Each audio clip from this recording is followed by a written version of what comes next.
Di hari Kamis yang tampak biasa saja, sebuah Mitsubishi Pajero hitam lenyap dari pusat perbelanjaan yang ramai di Bekasi. Ini bukan pencurian biasa. Kendaraan itu milik seorang mahasiswa berusia 19 tahun, ERP, pinjaman dari pamannya.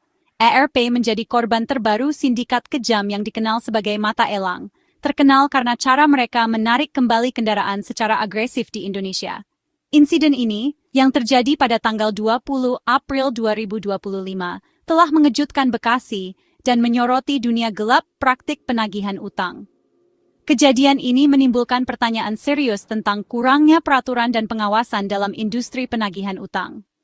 Ini juga menunjukkan betapa rentannya para peminjam, terutama mereka yang kesulitan memenuhi kewajiban keuangan mereka. Ini bukan hanya cerita tentang mobil curian. Ini tentang dampak buruk dari praktik pinjaman yang merugikan dan kebutuhan mendesak akan perlindungan yang lebih besar bagi konsumen.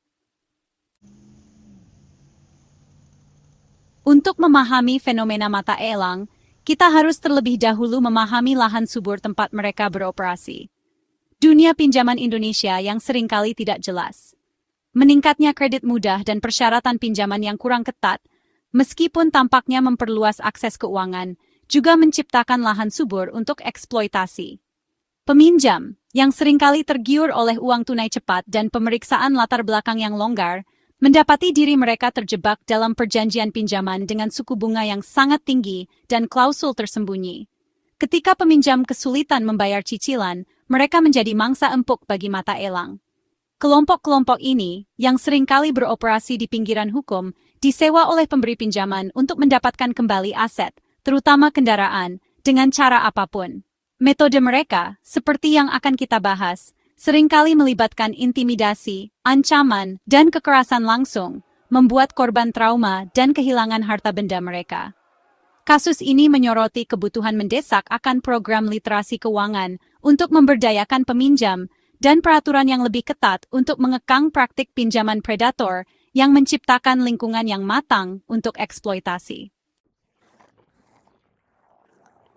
Sindikat mata elang bukanlah penagih utang biasa.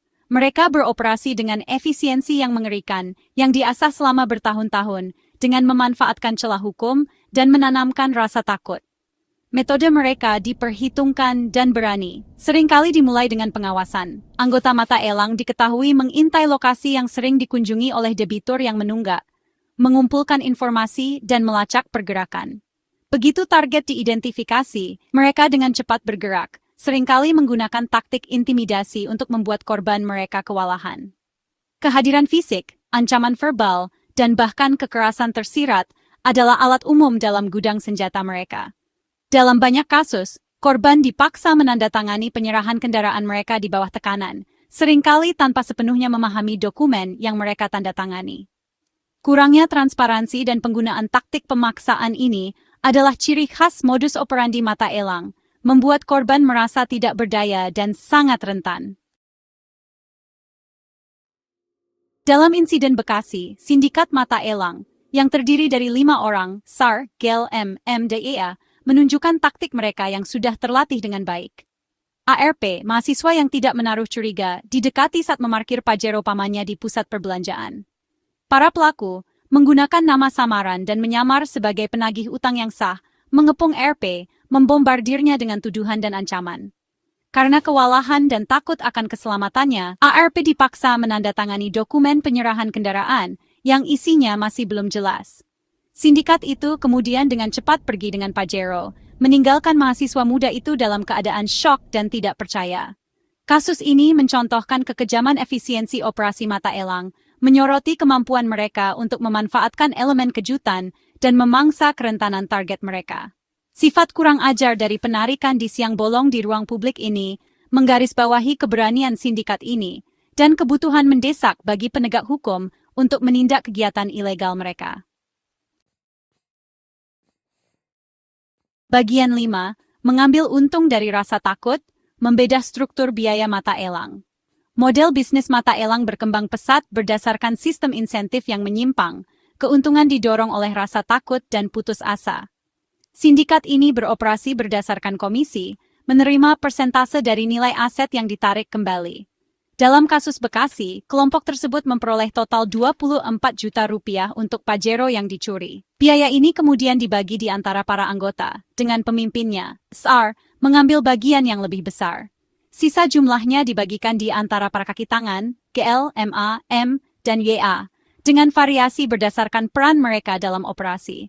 Insiden ini mengungkap sifat menguntungkan dari industri gelap ini, di mana individu diberi insentif untuk menggunakan taktik yang semakin agresif untuk memaksimalkan keuntungan mereka, dengan sedikit memperhatikan hukum atau kesejahteraan korban mereka. Bagian 6, melampaui Bekasi, cakupan operasi mata elang. Insiden Pajero Bekasi, meskipun mengejutkan, sayangnya bukanlah peristiwa yang terisolasi. Sindikat mata elang adalah masalah yang meluas di seluruh Indonesia, beroperasi dengan bebas hukuman di banyak kota. Target mereka tidak terbatas pada kendaraan mewah seperti Pajero. Mereka diketahui menyita sepeda motor, mobil dari semua merek dan model, dan bahkan kendaraan usaha kecil seperti angkot, minivan umum. Struktur biaya, seperti yang terungkap dalam kasus Bekasi, bervariasi tergantung pada jenis dan nilai kendaraan. Kasus ini telah menyoroti sifat luas dari operasi mata elang, yang menggarisbawahi perlunya upaya nasional yang terkoordinasi untuk mengatasi ancaman yang berkembang ini. Sangat penting bagi lembaga penegak hukum di seluruh Indonesia untuk berbagi intelijen dan sumber daya untuk membongkar sindikat ini dan membawa pelaku ke pengadilan. Bagian 7, hidup dalam ketakutan, dampak manusia dari taktik mata elang. Sementara implikasi keuangan dari aktivitas mata elang signifikan, dampak psikologis pada korban seringkali tidak terukur. Trauma dikonfrontasi, diancam dan dirampok di siang bolong dapat memiliki efek yang bertahan lama. Banyak korban seperti ARP merasa dilanggar, rentan, dan tidak percaya pada figur otoritas. Ketakutan akan pembalasan seringkali mencegah mereka melaporkan insiden ini ke polisi, menciptakan lingkaran setan antara diam dan impunitas bagi para pelaku. Kasus ini menggarisbawahi kebutuhan mendesak akan layanan dukungan korban dan kampanye kesadaran publik untuk mendorong pelaporan dan memberdayakan mereka yang terkena dampak aktivitas mata elang untuk mencari keadilan. Bagian 8. Keadilan ditegakkan. Perhitungan hukum. Menyusul insiden Bekasi, pihak berwenang bertindak cepat, menangkap 5 pelaku pada tanggal 8 Mei 2025. Tindakan cepat oleh penegak hukum patut dipuji, menunjukkan komitmen untuk meminta pertanggungjawaban individu atas tindakan mereka. Para tersangka saat ini ditahan dan menghadapi dakwaan pemerasan berdasarkan pasal 368 Kitab Undang-Undang Hukum Pidana Indonesia yang diancam hukuman maksimal 9 tahun penjara. Persidangan sedang berlangsung, dan hasilnya akan diawasi ketat sebagai ujian komitmen Indonesia untuk menindak praktik penagihan utang ilegal. Kasus ini berpotensi menjadi preseden, mengirimkan pesan yang jelas bahwa aktivitas mata elang tidak akan ditoleransi, dan bahwa pelaku akan dibawa ke pengadilan. Bagian 9, melindungi hak Anda. Melindungi diri dari mata elang. Insiden Pajero Bekasi berfungsi sebagai pengingat yang nyata akan pentingnya kewaspadaan dan kesadaran dalam hal keamanan pribadi dan transaksi keuangan. Ingat, teliti perjanjian pinjaman. Tinjau dengan cermat semua syarat dan ketentuan sebelum menandatangani dokumen pinjaman apapun. Cari nasihat hukum, konsultasikan dengan pengacara jika Anda memiliki kekhawatiran tentang perjanjian pinjaman atau praktik penagihan utang. Verifikasi identitas. Selalu minta identitas dari siapapun yang mengaku sebagai penagih utang.